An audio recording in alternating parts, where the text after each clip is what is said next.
Happy Wednesday. Wait, what day is it? Thursday. It's Today's Thursday. Thursday. I don't even know what day it is. Happy Thursday. God. It's been the weather. We're all kind of like in this like haze right now. Me and Dan are both East Coast, and it's like been our first weekend of like actually super hot days. And I feel like I keep saying it's May. My mom's like, it is legitimately April 14th. Like, I don't Yeah, know where you are. no, it's gross out, and it's just like it's a weird time just not being used to the warmth yet. Yeah. And yeah, just like sweating and by doing nothing is I'm not used to that yet. By June, I'm ready. I'm used to it. But Next week we'll be back in the 50s, so it's fine. will we? Oh, Yeah, apparently. hate this month of April. I know. But at least at least it means we're in baseball season and we got playoffs in the NBA to talk about, and we'll get all into that. And we got the USFL kicking off this weekend, so that's exciting. We'll talk about that towards the end of the show. But let's talk about some MLB stuff. Yesterday, a big day in the MLB. Sort of two big stories from two big stars in the league. The first one out in LA, Clayton Kershaw was pitching a gem, a no-hitter. Dave Roberts pulls him early, and I think he only had like 80 pitches. What was your reaction to that? So I'm very, very torn about it. I also think hearing him come out and say, like, he was like, it was the right decision. It was time for me. I think that kind of makes it a little better. Because on one hand, you obviously want to be like, leave him in. Like, he already had, when was his perfect game? Wasn't it 2016 ish? Given it was, I don't know. Has he had a perfect game? Yeah, he had one. And I'm pretty sure it was between 2014, 2016 in that era, but he already had his perfect game. So on the other hand, you kind of want to be like, leave him in, like give him an opportunity. But then on the logical side, we have to remember with the lockout, spring training was shortened. A lot of pitchers are on like a pitch limit to protect their health long term. So like from a logical, this early in the season, I understand the move to pull him, but like at the same time, didn't they end up winning 7-0? Like it's not like we were at risk of losing. Like my heart is like, leave him in, give him a chance, but my head is like, this was the right call to protect him throughout the rest of the season. Yeah, I'm in the same boat as you of like in between on it. I really think I felt that they should have left him in to just see if he could do it. Obviously, especially because at that point in the game and where we are in the season, we're so early. Like, even if, God forbid, some injury does happen, barring being a Tommy John injury, like, he'll be back by July, most likely. So that, like, and obviously I wasn't hoping that he got hurt or anything, but, like, to me, you know, the worst case scenario is something happens and he's out for a couple months, and the Dodgers are a good enough team to still be relevant, and then he's back by the All-Star break and it's fine. But I understand from the standpoint of, especially as an older player, as someone who's got a lot of mileage on him, who didn't have a long spring, all that kind of stuff. I get it, but it would have been incredible to see him do it. Oh my God. And especially like this early on. And I kind of think the MLB needs that. And in our next point, we'll get to that topic a little bit more. But I think it's a weird subject. And I understand everything you're saying. I also think him being older is probably a bigger part of it too. If he was this young guy that was just having a day, part of me thinks they would have left him in. But with where he's at, and I don't know. It's so weird. I'm trying to be so logical about it, but then my heart is like so angry. Like, let him have or let him try and finish out and have this perfect game. Yeah, there's no real good logic to it, to say the least. Like, there's just not really good reasoning for one or the other. Yeah, I mean, I personally, unless he came up to Dave Roberts and was like, "Hey, I'm done. Like, I gotta get out." Like, to me, I would have let him go. Do we know? Did he ask him like, "Hey, how are you feeling?" Or did he just get pulled? I mean, I'm sure he asked him. I would guarantee. I'm sure he didn't. Just, he's Clayton Kershaw. He's Clayton Kershaw. He didn't just hey, get out of here. No, I assume he asked him, and my guess is Clayton Kershaw was probably like, "Yeah, it's early in the season. Like, maybe we'll get another opportunity in July or something." I don't know. I would have done. I would have try to keep him out there and see how he does in the 8th. And if he starts to struggle, then like, all right, screw it. Like, who cares? What's another 10 pitches, 15 Yeah, pitches, whatever. So, literally. um, hopefully he gets another chance. In terms of another very big moment, 3 moments actually. Yeah. Vladimir Guerrero has been a stud since he came onto the scene. He was, highly touted as Vlad Guerrero's senior son, and he had a day. 3 home runs the other day. The last out of the game, just a monster. There's no other way to describe it. He's a With his monster. bloody hand and all. Yeah, he had a bloody hand. Like, he just, he's so good for baseball. Yes. He's part of this next generation that's going to be that is very important to whether or not baseball lives or dies in a successful way over the next decade. Him, Tatis, Acuna, that whole group of guys that are unbelievably talented, have huge personalities, play the game big, play the game well, and play the game with their egos and personalities very much out there. And obviously, there's older people that don't necessarily love that. But he's vital for this game, growing and increasing a younger audience to come in. And if he continues, obviously, I'm not expecting him to have 3 home run games every game. That'd be insanity. I would have It to would be make sure he wasn't an history. alien. Yeah, I know. He would Like, be making history. but already showing why he's an MVP candidate. And I watched some of the home runs that he hit. They weren't like they were towering. Yeah, no. And that's exactly kind of what I was hinting at in the Kershaw point, because you have the MLB who, for the last handful of years, it's been teetering and it's not getting the viewership, and everyone's posing questions of how do we make the MLB more exciting, and exactly what you were saying. It's guys like this that are going to do it, and then it's little things like letting the umps have mics now. Like, Right. it's that energy that is kind of bringing MLB back, and it's putting it back on the map. And I know we made fun of the lockout extensively, but now, look, I honestly think the lockout was kind of a good thing because it got everyone talking about the MLB. And then you have the season starting off like this. And as someone who isn't necessarily a huge MLB fan, like, I always follow the Phillies because they're my team. Right. But when it comes to ranking sports, the MLB was never one that I followed the most. Like, I always kept up, but wasn't actively watching everything. And this season, for some reason, I'm like so into it, and it's been so fun and it's been exciting. And I really think it is guys like him. And I am a little biased because he was before the season started, my MVP prediction, and he came out very hot, and it's making that look very good right now. Way too early predictions, but no, it's so exciting. And it's also like for the Blue Jays, like, it's so exciting for them. Like, they need someone like that. So all around, it's just good vibes right now. No, I agree. And it's, yeah, I mean, the Blue Jays, I love what they've built, and I hope that they can hold on to all their young talent, because the Blue Jays, along with, teams like the Braves, everything they built has been, organically manufactured. Yes. They drafted well, they developed well, all that kind of stuff, the stuff they would want to see. And it showed obvious returns that when you do it well, you can get these great players. And obviously some of it has to do with luck and, got some guys falling into your lap and them developing how they should and all that kind of stuff. But, I placed a bet on one Vlad to win MVP and also the Blue Jays to win the division. I like it so far. Yeah, no, I think those are definitely holding up well. I mean, again, way too early, but oh yeah, it's possible. I mean, we see what they can do, so it's very impressive.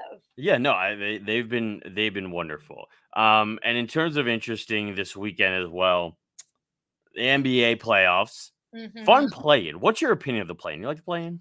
I honestly really do. I didn't know how I was going to feel about it. And looking at when we were trying to figure out how it actually worked. Do you remember when we had that conversation and we were like, so these two people play, and then this person plays this Yeah. person, and we were like trying to map it out. Yeah. I was like, what is going on? But now that I understand it, I think it's pretty cool. I think it Yeah. adds a level of excitement too. I do too. Yeah, I mean, normally it was either you would rush. I think it does two things. One, it gives the teams that, are obviously higher seeded that don't have to worry about playing in there. It gives them basically an extra week of rest. Exactly.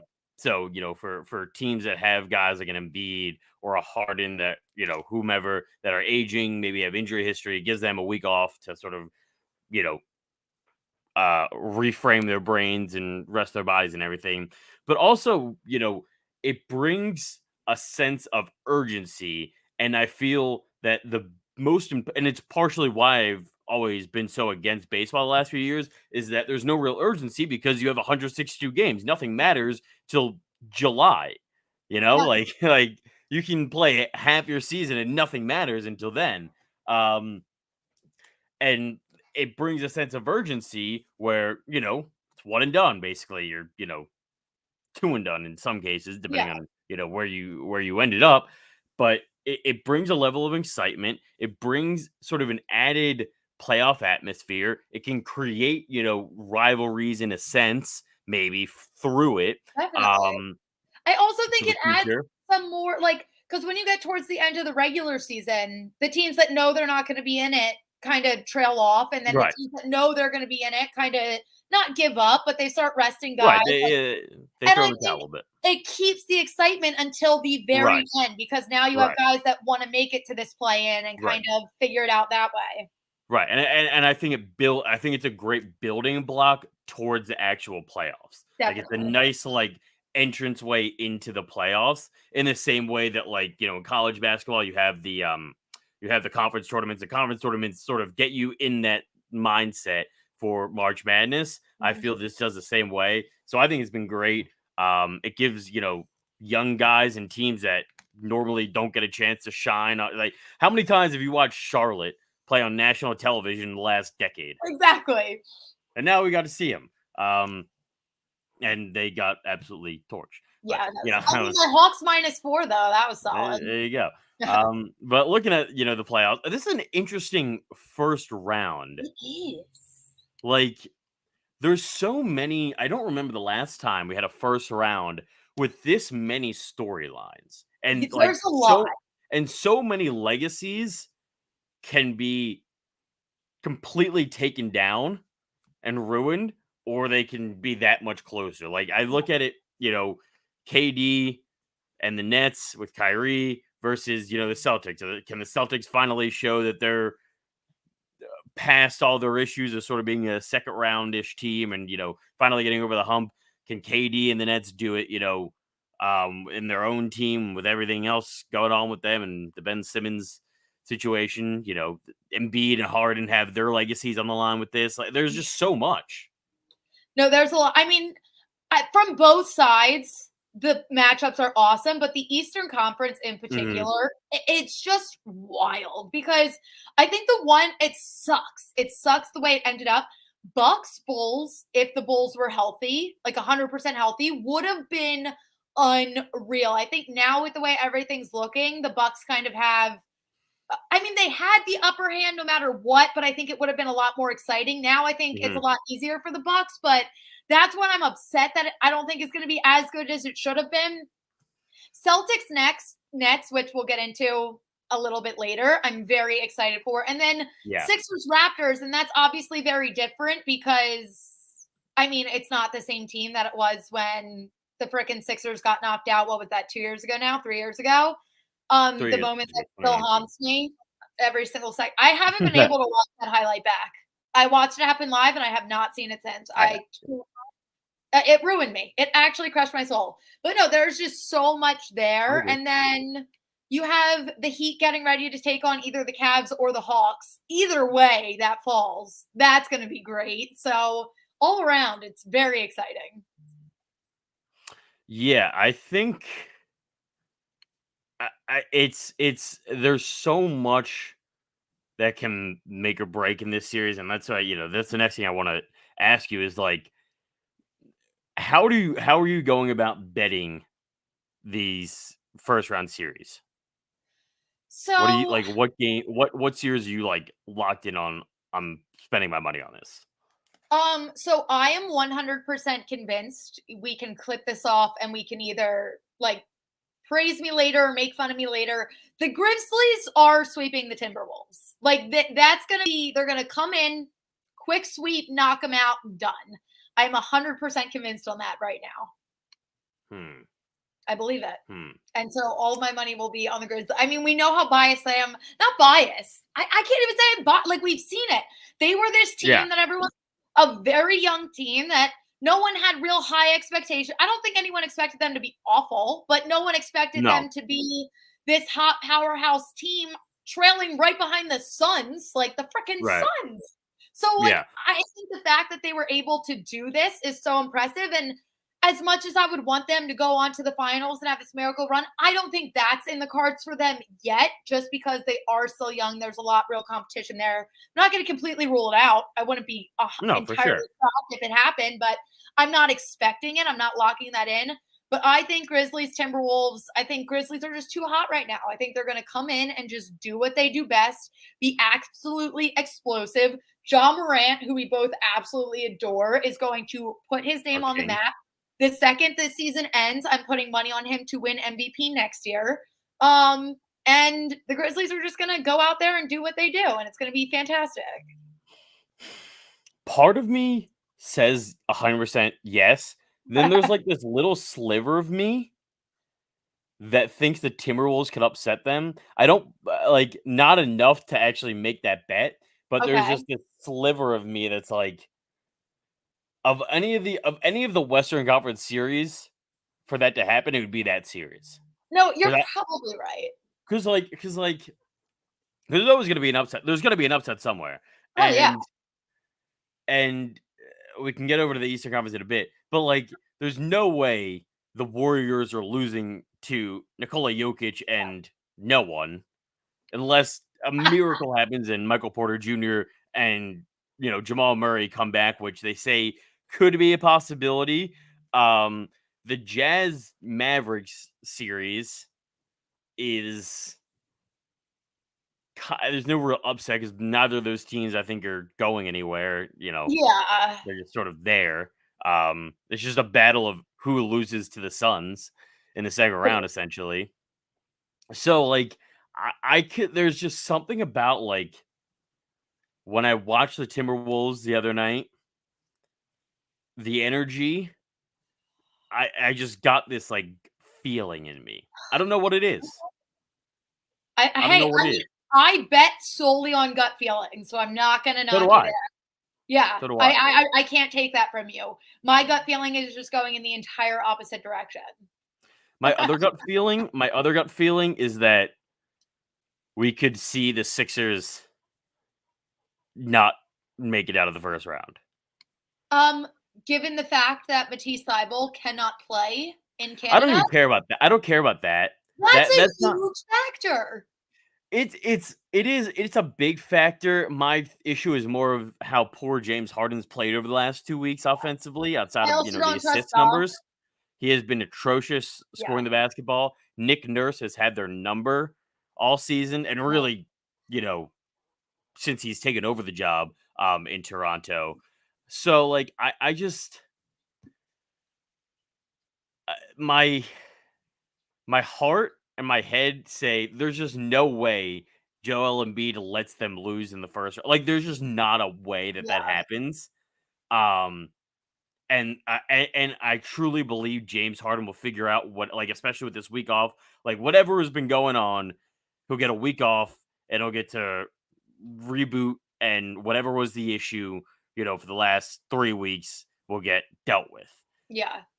But on the other hand, it's like the Raptors have had their number, and that has to mean something. I hate the Raptors. They literally haunt me. They actually haunt me. Even without Kawhi, the Raptors haunt me. And I see what you're saying. I do think there's a lot that could go wrong. I think not having Matisse on away games is going to be brutal. And I don't think it's going to be like the one factor that's make or break, because like Right. you alluded to, there's a lot of things that could go wrong. I don't trust Doc at all. Like No, not I'm at all. God, no. overdog. I've been overdog for a long time, and I think this playoff run is gonna like fully put the nail in the coffin for me, but we'll see what happens. I still think even if we make because I don't expect us to go to the finals with the way we've been playing. I think we're a season away. I think our bench needs a lot more depth before we really stand a chance. Even with the moves, I still think we won the Nets trade. Everyone else can No, fight me I on that. agree. Ben Simmons hasn't touched the court, and you're Benjamin, going to tell me the Sixers didn't win that trade? Come on. Even I if we don't, agree. like I said, I don't see us winning the finals this year. I want us to get out of the first round, though. I think we absolutely deserve that, especially the Raptors. Like, we are a better team than the Raptors. Like, we should beat the Raptors. And given the path that they would take, you know, the Heat are a beatable team. Who they play next? I think it would be the Heat or the Bulls. I think maybe I don't know. Wait, so if the Bulls beat the Bucks, No, it'd be whoever the AC. Never mind. I don't know. I have to look at it. But I know I haven't even gotten us. the path for the Sixers to get through to at least the conference finals is much easier than, you know, if they had gone the other side. And that's the other thing is like you have a very good path to get through. Like Yes. you can't screw it up. Yeah, I agree. I I actually secured tickets to Saturday's game this really? afternoon. My friend texted me, "Are you ready for this timeline?" My friend texted me at 1:06. I want to go to the game Saturday. I was like, okay, find tickets. And she texted me and she was like, I got us tickets. Literally 24 minutes later. I was like, okay. How much were the tickets? I don't know. She hasn't charged me anything yet. And knowing her, she probably finessed something. So I'm hoping. But I honestly looked online. They were reasonable. Like they weren't. Yeah, they weren't that out. Yeah, I looked up. I think the cheapest ones I saw were like $100, which like wasn't that outlandish. Yeah. Yeah. For a playoff game, I would pay $100 for a crappy seat in a playoff game. Like, Yeah, no, I 100% agree. so we'll see what happens. But yeah, that happened this afternoon. So I'm excited That'll about be that. exciting. I Cool. know. Oh, wait. Speaking of, here, let's move into potential underdog upsets because I have a very opinionated take here. I am honestly, and this might be my bias seeking through because I now officially hate the Nets after everything we just went through. Like I'm just over it. Fair. Not that I loved them ahead of that, but whatever. The fact that the Celtics are still the underdogs, honestly, it really pisses me off because one, they have home court advantage. Two, they have the #1 defense in the league. They have Jason Tatum, Defensive Player of the Year, Marcus Smart, and Jaylen Brown going up against the broken Brooklyn Nets. No Ben Simmons. Like, it honestly infuriates me. And I want the Celtics to come out and slap the Nets silly. All right, what's your prediction for that series? The Celtics. You're talking all this shit. No, I think the Celtics. I say the Nets get 2 wins. They cut it close. They're up there. I say Celtics start off with a win. Nets get a win. Celtics get ahead by 2. Nets make it seem like they're trying. They get 1, and then Celtics finish it off. I just wonder how big of a factor Robert Williams not playing I know. is going to be for this. That's the real question I have is that's valid. You know, and especially not that it's that big, not that like he's a star player or anything anymore, but Andre Drummond has certainly found his, you know, role and has really, you know, come on over the last, you know, couple games or a couple weeks, shall I say, with the Nets since that trade, and they've found a way to use him. So that I think is going to be, it's not going to be a highlighted factor, but not having Robert Williams to deal with Andre Drummond, I feel will leave a big hole in the middle. That's fair. That I don't think Daniel Tice can handle the same way Robert Williams could defensively. So I just wonder how much of a factor that will be. It's such a hard thing, I think, to say how this series is going to go, because on the one hand, it's like, yeah, you're right. They're a great defensive team. But at the same time, we've seen Jason Tatum and Jaylen Brown and Marcus Smart many times before. Yeah. And it never ends well. I know. And you have two of the greatest offensive players on the same team.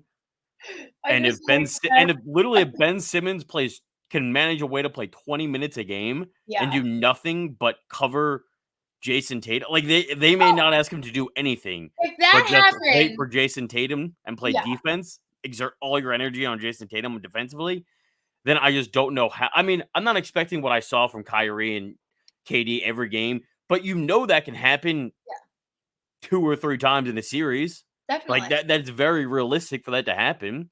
And I don't know if Jason Tatum and Jaylen Brown can go punch for punch with them like that. I don't know. It's fair. And especially with, Kyrie's going to want to stick it to him.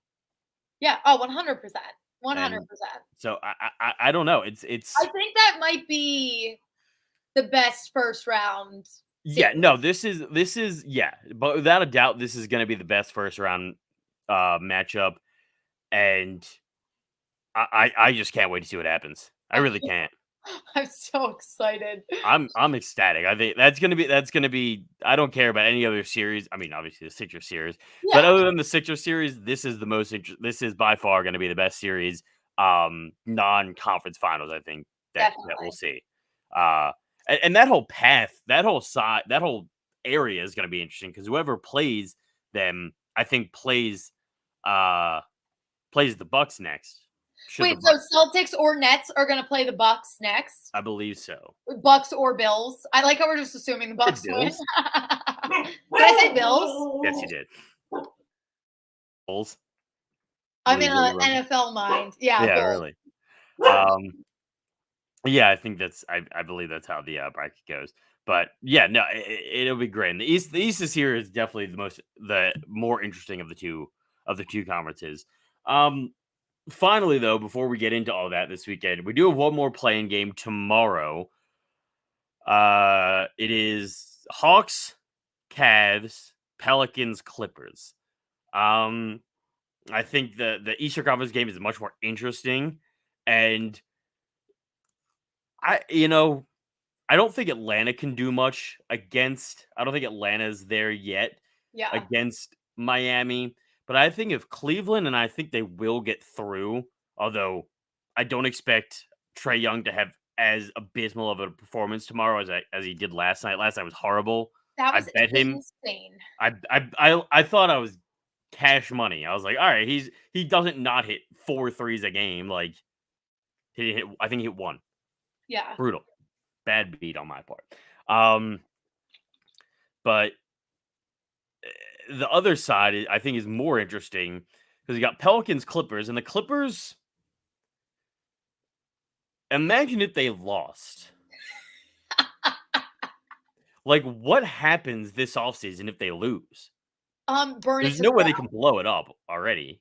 I mean, at this point, yeah. If you're going to come in and lose to the Pelicans in a play-in, burn it. I have my bets written down. So I actually... I looked at the lines this morning and I literally wrote down Clippers money line, but Pelicans cover. And I'm kind of already changing my mind on that. I'm pretty sure the spread's only at 4. I know Clippers are going to win, but is it worth it to take Pelicans money or Pelicans with the points? I don't fully know. And when it comes to the Cavs, if Jared Allen's available, I'm taking the Cavs. Oh, that's huge.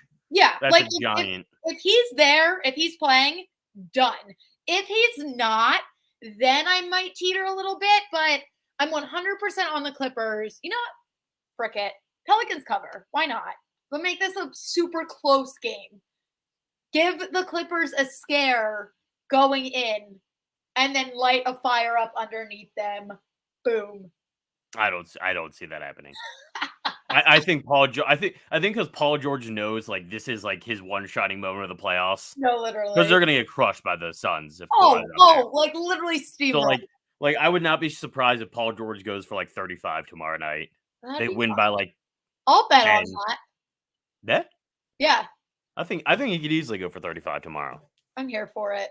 We'll see.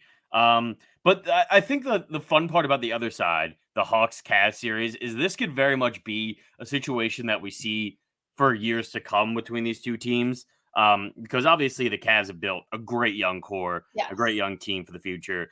The Hawks have Herter, they have Trey Young, they won't have John Collins after this season because there's no way he's coming back. But these two teams are going to play each other for a long time, and I just can't wait to see the both teams mature over the next few years and just see how they battle. Yeah. And specifically Cleveland, how they finally learned how to draft for the first time in like 20 years and hit on people and actually know what they're doing. It seems, and it seems like people actually want to be there, which is great because no one wants to ever be in Cleveland. So it's great. I think it's wonderful for them. Yeah, it's good atmosphere. I'm excited. For the shithole that is Cleveland. No, literally. I mean, hand it off to Ohio with the freaking Bengals in Cincinnati. Ohio, yeah.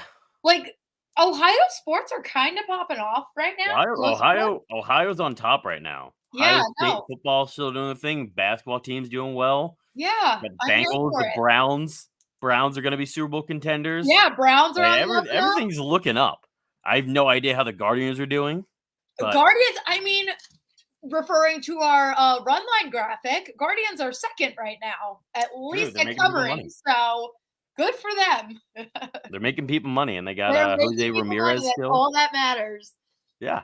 No, I mean, listen, it's a good time to be in Cleveland right now. Yeah, it's a good time to be in Cleveland.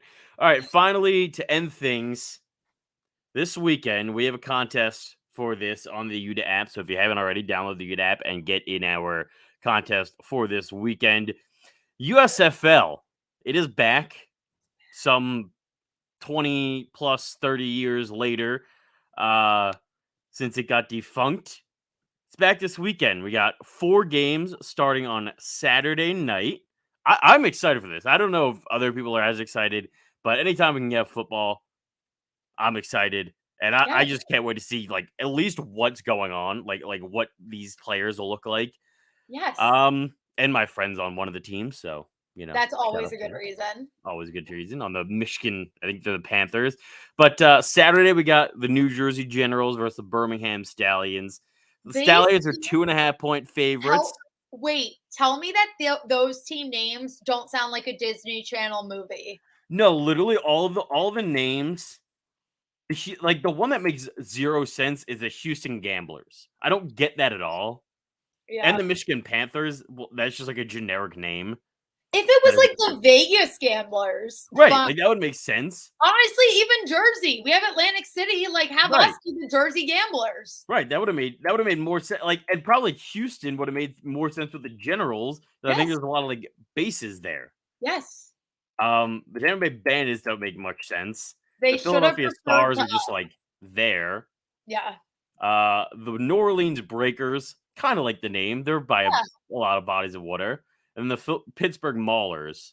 I don't really understand that one either, aside from people from Pittsburgh like to fight or something. I don't know. Yeah. But all the lines so far, no one is confident in any big upsets. Everything is all 2.5. There's one, the biggest, is the Tampa Bay Bandits are 4.5-point favorites over the Pittsburgh Maulers for Sunday night USFL football. So are you going to bet on any of these games? Are you going to, let it ride for a week, see what happens, and then come back? Now, Shea Patterson starting. Yeah, no, I already know. Like right now, I could look at my friends and be like, no, like I'm just going to watch this weekend and enjoy it. Like I know, like I feel like I'm coming into this like a blank, like I know 100%. Nothing.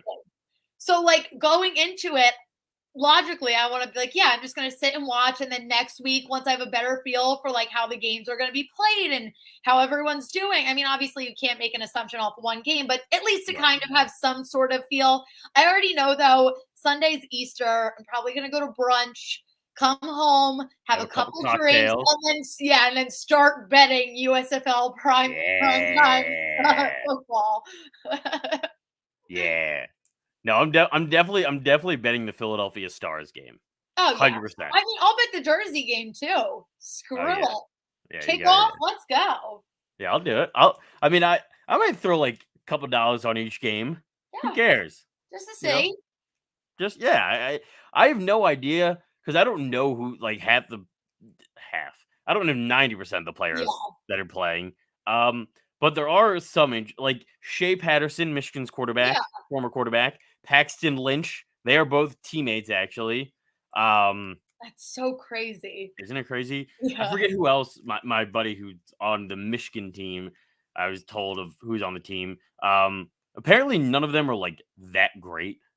No, I mean, not unsurprisingly, but like yeah. no one's like that phenomenal that's like, oh my god, why are they here and not in the NFL? Exactly. And the few, like the handful of guys that are going to get snatched up so quick. Yeah.